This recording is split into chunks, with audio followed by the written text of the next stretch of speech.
The Dictatorship of Money, a short fiction.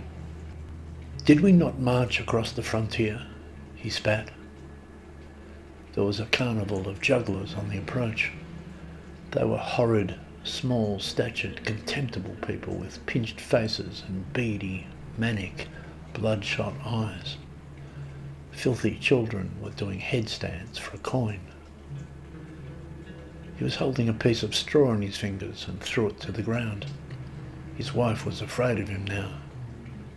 While he had marched with Sylvanus, the magistrate had imported slaves from the north. Even Carus, he spat. Their neighbour Carus, who had fought in the Battle of the Lake and who was once a model of the old manners, had taken a slave girl to his bed. She could hardly speak a civilised word. She mumbled like a beast. And Carus, said his wife, is gathering weapons. We have land, he spat to her, but no one to work it. Where was Appius? He had gone to the city. Worse, young Drusus had disappeared one day. Everyone searched. He was found hanging in a tree near the bridge. Why are there stalls of Scythians selling their vile spices along the road? And do they even take our coins? Marcellus arrived. It has been hard, he said. Last year the rain didn't come. Rain? You blame the rain? He examined Marcellus's wrist. It had been broken in an accident. He had merely tripped on a stone. An old woman from Pontus had packed it in knit bone and made spells. It had set wrong. Your fighting days are over, he told Marcellus, who was old and had long ago finished his service. They drank some black grappa, and he listened to Marcellus saying once again, for the 100th time, how it was only the least of soldiers who made decent farmers. The best of soldiers were drifting away, seeking fortunes, serving piecemeal kings. And who could blame them? Once you could rely on Marcellus to tell old stories, the type of fable that was consoling, but his memory too was fractured and the joins were uneven. He noticed how Marcellus had started to forget names.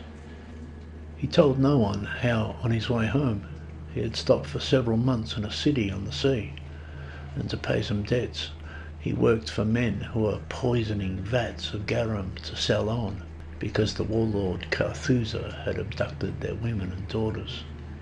The sea, though, was consoling, and they had considered staying and never going on.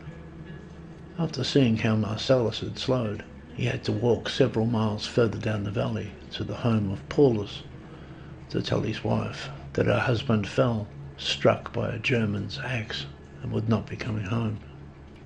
The wife wept. You had horses, he said, looking around. We sold them, she told him. On the way home he went to a hilltop. Ever since he was a lad he had gone up there not merely to be alone, but to view the wider shape of the land and to see the full expanse of the sky. When he reached the top, the sun was high. He drew his sword and held it up. He held it so that it eclipsed the sun, and an aurora of sunbeams formed around the blade. He went home and said to his wife, Where is it? She moved aside a hearthstone and held out a leather satchel heavy with coins. Is it all there? He asked her.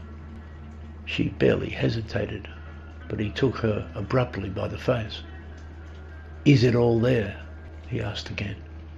She nodded and told him that it was. He would go to the port cities. He would find a dice game. On the cold nights of the campaign they played dice. He had the gift of luck.